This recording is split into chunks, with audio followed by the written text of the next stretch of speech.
HBN టీవీకి స్వాగతం. నేను సుమలత.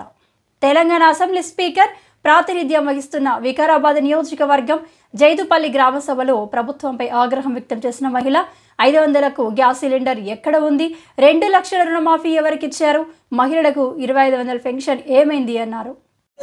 గ్యాస్ వస్తున్నది 500 గ్యాస్ అంటుంది. ఎవరికి పడుతున్నది 500? ఎవరికి పడుతున్నది 500?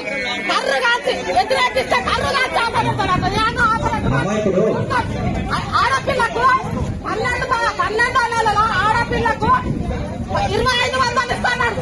ప్రతి ఆడపిల్లకు 2500 ఇస్తున్నాడు. ఏ ఆడపిల్లకు 2500 చెప్పండి. రుణమాఫీ అన్నారు. రుణమాఫీ 2 లక్షలు దాటింటే రుణమాఫీ చేయలేదు.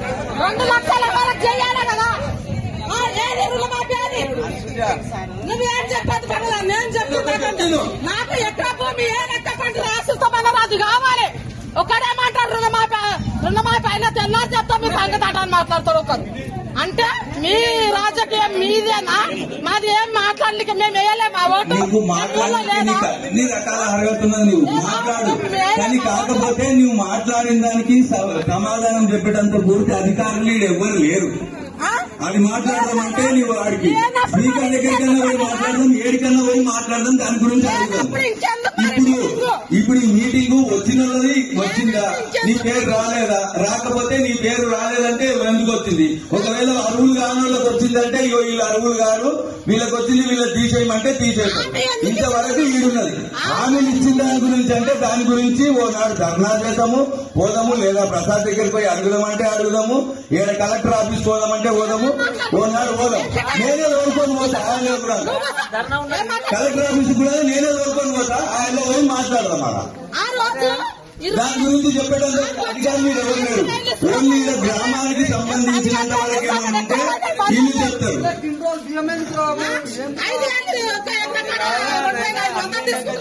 ఒకే దగ్గర 2500 అంటే మనం ఒక్కూరికే తీసుకుంటున్నాడంటే మనం దేశమంతా కాబట్టి మనం కూడా ఒకనాడు పోయి కలెక్టర్ దగ్గర పోయి కలెక్టర్ ను అడుగుదాం. ఎందుకోసం చేస్తున్నారు ఏంటని మనం ఒకనాడు పోయి అడుగుదాం. కాకపోతే ఇప్పుడు వచ్చిన లీస్టులలో ఏమన్నా అవకతవకలు ఉంటే దాన్ని చెప్తే అది సరి చేస్తారు. ఎవరికైనా రాని వాళ్ళు ఉంటే కూడా దానికి అప్లికేషన్ పెట్టుకోవచ్చు. అది రాకపోతే అర్హులైంది రాలేదంటే ఎందుకు రాలేదని మనం అడగవచ్చు. రుణమాఫీ 2 లక్షలు దాటినోళ్ళకి ఎవరికి కాలేదు, నీకు రాలేదు, నాకు కూడా కాలేదు. 2 లక్షలు దాటినోళ్ళకి ఎవరికైనా అయ్యింది, నీకు కాలేదంటే ఎందుకు కాలేదో అడుగు. దానికి సమాధానం అడుగు. అంటే దానికి సంబంధించిన అధికారులు మీద లేవు కదా. మొత్తం ఆయన మీద ఆధారపడి లేపాము.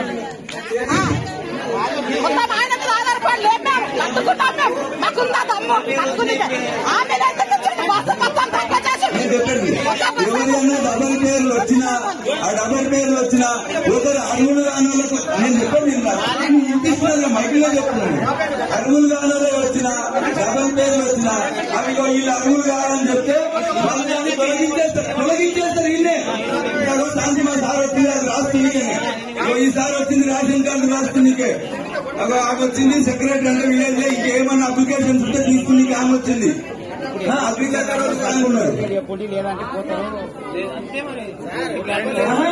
ఎవరైనా తొలగించే ఉంటే ఆ లీస్టు తీసుకొని నువ్వు లీస్టు చదివి ఆ పేరు ఆపు, అది కాదు వాళ్ళ అరువులు కాదు అని చెప్పు. దానికి ఓకే. చదివిన దాంట్లో పని చేసిన వాళ్ళు ఎవరు లేదు. పని చేసిన వాళ్ళు సగం మంది పని చేసిన వాళ్ళు పని చేయని వాళ్ళు సగం మంది ఉన్నారు. ఎవరు చేసిన పని చెప్పండి నాకు. పని చేసిన వాళ్ళ పేరు రా, పని చేయని వాళ్ళ పేరు వస్తాయి. అమ్మాకు చచ్చిపోయింది.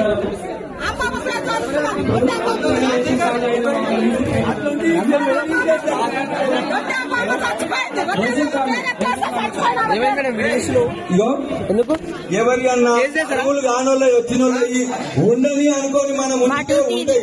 అరువులు ఉన్నోళ్ళు ఉంటే వాళ్ళు పెట్టుకుంటే ఉంటాయి.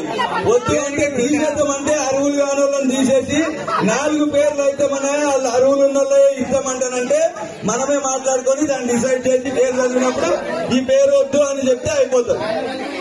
ప్రాణాల్లో ఎక్కేనికి దరఖాస్తులు తీసుకుంటారు. అది రాకపోయి వచ్చినల్లో వస్తే అప్పుడు అడగొచ్చు.